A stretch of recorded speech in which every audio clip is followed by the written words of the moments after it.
So, we're talking about Milan against Genoa. Milan won 1-0 with a goal from Mati Fernandez. Usually not someone you'd expect to be the game winner for Milan. And he barely starts. It was an exciting game, right? It was a beautiful goal, but not an exciting game at all. I was completely falling asleep. I was so bored. Mike, what'd you make of the match? Because you weren't as bored as I was. I mean, even my dad said when I was leaving to come here to film, my dad was like, what's Milan doing? My boy George. What's Milan doing? He was like being put to sleep. He doesn't watch Serie A. He watches it every now and then, and he likes seeing the bigger teams play. Exactly. But so what'd you make about the match? It was kind of boring. Genoa, to be honest, I had a feeling Genoa were going to be like this. I just thought they were going to be a little bit more urgent. They weren't pressuring. They were just playing back as if, like you were saying before, they had the lead, and it was boring to see. But Milan on the other side, they didn't do much better, but they had a lot of players out. I think they had like 6 starters that were supposed to be in, but they were out today. So I guess you can cut them some slack. But Genoa, and they also won.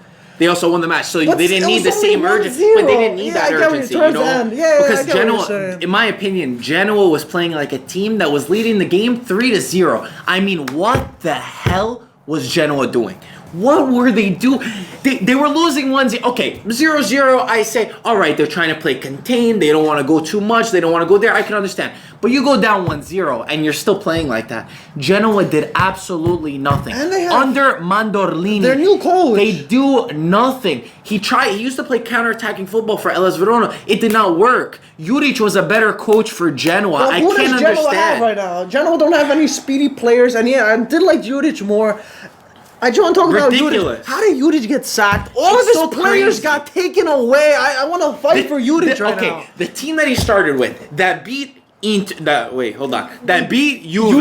They tied with Napoli. The Fiorentina is who they beat. They beat Fiorentina. This team was completely dismantled. Stripped through their best players. I mean, Rincon is gone. Pavoletti is gone. Perin is injured. Ocampos. Even Ocampos is gone.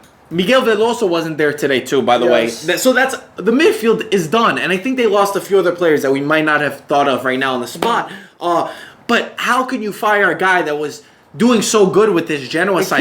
Yes, they weren't that consistent, but come on, it's also Genoa. You need to respect that and also understand that it's a long season. They sit in 16th place. And for Milan, they have actually, this is an interesting stat, they have the most 1-0 wins in the Serie A this season, 7 of them.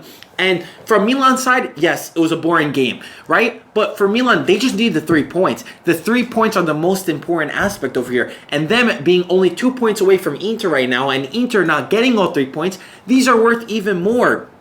And I feel like I said this a lot this season, but this is a Milan side who is getting the 3 points when they matter, maybe not playing brilliantly, missing a lot of players, but they get that moment, that little flick from Lapadula, which was absolutely brilliant. Yeah, Mati Fernandez puts the ball in the back of the net, and you got to take that as the positive. I think that Montella is a fantastic coach. His comments after the game also reiterate that. And they're led by some good little foundation. While I don't think that their play is great, I'm very bored by the team. And I think that there's big aspects that they need to change over the summer.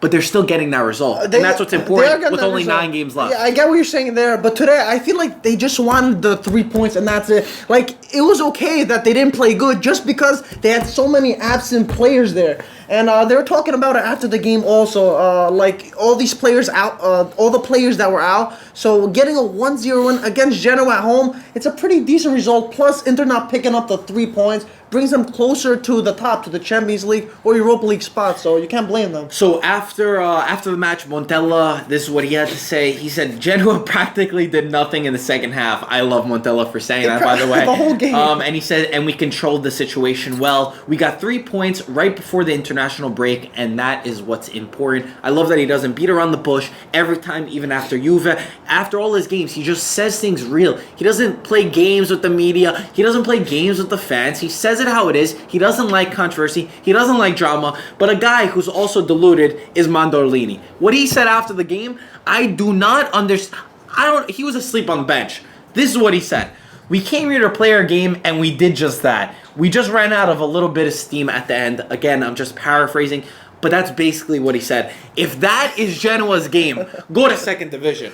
Keep Palermo up. Baccaglini should stay. Yeah. He'll be fun in the Serie A, and Genoa will go down. I don't know what kind of BS that is. That mentality is going to take them nowhere. Those post-match comments are pretty horrible, and I'm sure you would have just probably pissed. He was like, I can definitely get a better result than what he's doing, especially the performance. They didn't look like Genoa at all, and I don't care. Absolutely not. Even if you have the worst players, if you don't, they played with no mentality. They weren't pressuring. They played back. They didn't even care. It was so boring. Completely not the Genoa side, which we saw in the beginning of the season, the one that we were falling in love with them. So it was not good from Genoa. Very disappointed in them, I should say. Losses. Back-to-back losses. Losing that derby. They lost the derby to Sampdoria. This is also 10 clean sheets for Donnarumma. And also, one interesting thing that we wanted to say is with Mino Raiola before the game, he was speaking about Donnarumma's contract, saying, you know, they don't know what they're going to do.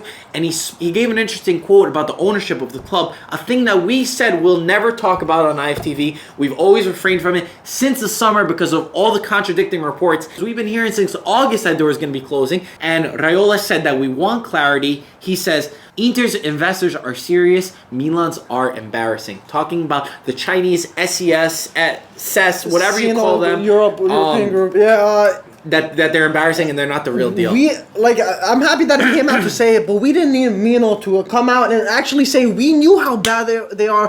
When you keep postponing something week after week, month after month, it's just embarrassing, and I feel so bad for all these Milan fans because they're thinking all this income's gonna come so they can finally get a nice transfer market, try to get their squad updated, get everything, and it keeps postponing. It's killer. That's what I'll play devil's advocate on this side. I think you could make the argument that it's a huge deal. It's a huge takeover, that something like that is not just I press a button and I bought a football club, so it takes time in these delays. But I also think that in me, to my core, what I've been saying for 2.5 years, 2 years, whenever they've been trying to sell, I don't think Berlusconi really has the intentions to sell. He might keep the money that they've already invested. There's gotta be something. I just feel like there's something deeper. I have no logistics on this. I don't know anybody there, but personally, I just feel like they're not the real deal. It doesn't make a lot. It's not logical sense how it keeps getting pulled. I get what you're saying. This is why we don't talk about it. We're not talking about it just because there's so many factors. When it gets done, we'll talk about it. Anyway, we're talking about Milan and Genoa, and that's what we thought about the match. Pretty boring,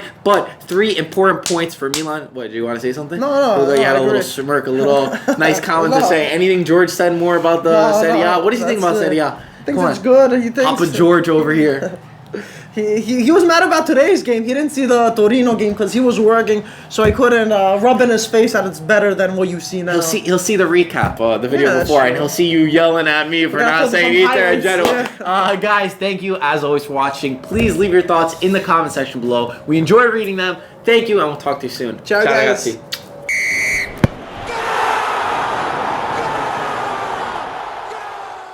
All right, so we're gonna talk about Milan against Genoa.